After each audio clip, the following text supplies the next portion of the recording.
to read people using science. Babies are way better at reading other people's emotions than adults. That means you had this ability once, but you lost it over time. Luckily for you, I've spent over 168 hours researching how to read a person using science. I know 2 ways to read a person. If they touch the back of their head or stroke the back of their head, they're embarrassed. And if they touch the nose like that, they are nervous or shy. Basically, there's a thing called the Moravian communication formula, which explains how we communicate our emotions. Compared to us adults, babies don't know how to talk yet, so they pay more attention to nonverbal and— What if your baby learns how to talk like a grown-ass man? Mummy, I like some biscuit. There's poop in my diaper. and paraverbal communication. And that's exactly what you have to do in order to find out if someone likes you or not. Number 1, nonverbal communication. Here you have to focus on 3 areas: legs, hands, and face. When it comes to— I can always tell if I'm making people uncomfortable. If I'm like talking too much, I can just tell. If they raise their eyebrows when you're talking, they're interested. You know what I mean? Concentrated on you. And the way they point the feet.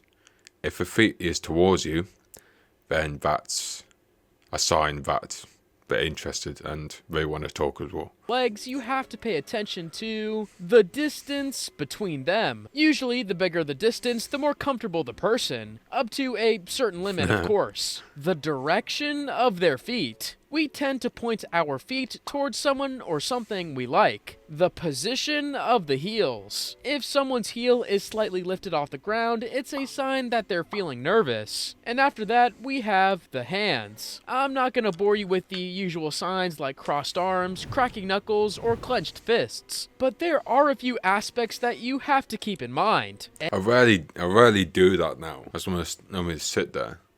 Because I know if I do that, then I'm literally telling them I don't want to talk to you. That's why I always have my hands to the side, just to be polite. A. Check the direction of the palms. In evolutionary psychology, exposing the palms means that the person in front of you is comfortable and honest. B. Notice how their hands are in rapport with you. In poker, the players with the best cards tend to keep their hands on them. And as well, you can know who's being genuine or not, because when they talk, they move their hands. While the players with bad cards tend to keep their hands away. Why? Because when we like something, we move our hands towards that thing, but when we don't, we keep it away. C. Notice what they do with their hands during the interaction. For example, if they touch their forehead, it means that they feel anxious. On the other hand, if they touch their lips, it might mean they're attracted to you. There's no point in enumerating all the meanings behind some gestures now, so I'll just put them on screen. But the most important subject is the face. So if I'm talking to a girl, have their hands behind their back and not touch her lips at all, she don't like me. The chin being further out and a smooth forehead means that they like you and that they're comfortable. On the other hand, if they tuck their chin down and have a furrowed forehead, they feel uncomfortable or even stressed. These are the most obvious signs that you can spot. But there are also the eyes, the most important part of nonverbal communication. Also, they are the hardest to read. Before I tell you anything, I want you to look at a pair of eyes right here. What emotion are they giving off? Bored. If you said decisive, you are correct. What about this? Desire. It's desire. And finally this. Concerned.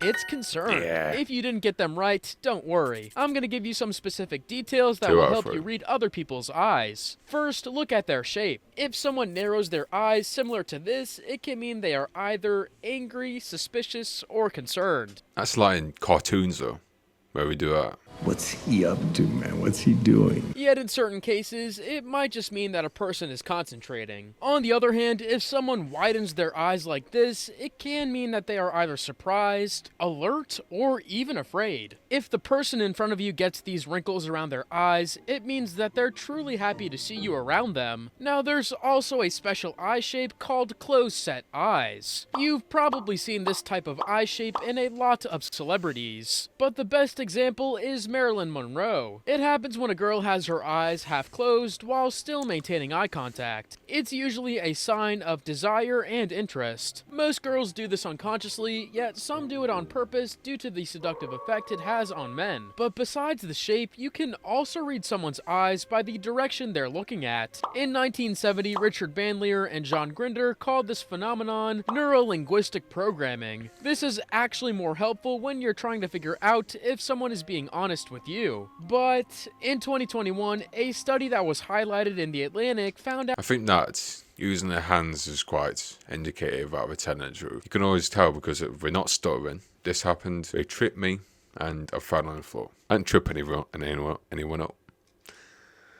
that people can detect lies better from audio alone than from video or text. What does this tell us? Although it represents a smaller part of our overall communication, we can't overlook number 2, paraverbal communication. Here you have to pay attention to 3 things. A. Her pitch. A study published in Evolution and Human Behavior found that women tend to raise their voice pitch when they are attracted to someone, while men tend to lower their voice pitch. B. Elongated words. You see this especially in your interaction with girls. If she says something like, "Really?" instead of "really," or "no way" instead of "no way," there are a lot of chances that she's into you. You probably spotted this kind of behavior through text, and it's one of the biggest signs that she's into you. C. Micro pauses. When people pause mid-sentence and suddenly change their pacing, it means that they're either thinking, lying, or emotionally conflicted. This usually happens when someone starts to open up about something, but then pulls back because they're afraid of being judged. If you spot that, encourage them to continue. I've done that a few times. I get excited about telling a story, but the end of the story doesn't make me look good. Like I was being petty or some shit at the end. This alone will build up a better connection. Once you get good at the basics of paraverbal communication, you can start analyzing every emotion behind someone's voice by searching for these cues right here. Yet, sometimes the key difference between really understanding someone or completely missing the point is number 3, verbal communication. What is your gender? My gender. I'm a mechanic. A big sign that a person likes you is that they use tag questions. These are questions like, "Isn't it?" or "Right?" at the end of a sentence. Why? If a person likes you, they'll want to make sure that you two share the same values. A similar sign is the fight for airtime phenomenon. Basically, they start finishing off your sentences or jump in with stuff like, "Yeah, exactly." But in order for them to finish off your sentences, you have to know how to avoid awkward silence first. Fortunately for you, I know the video that shows you how to talk to anyone, anything, anywhere. Do want to learn body language and stuff like that. That would be very cool to see. Obviously not to observe anyone. It's just there just in case you need it.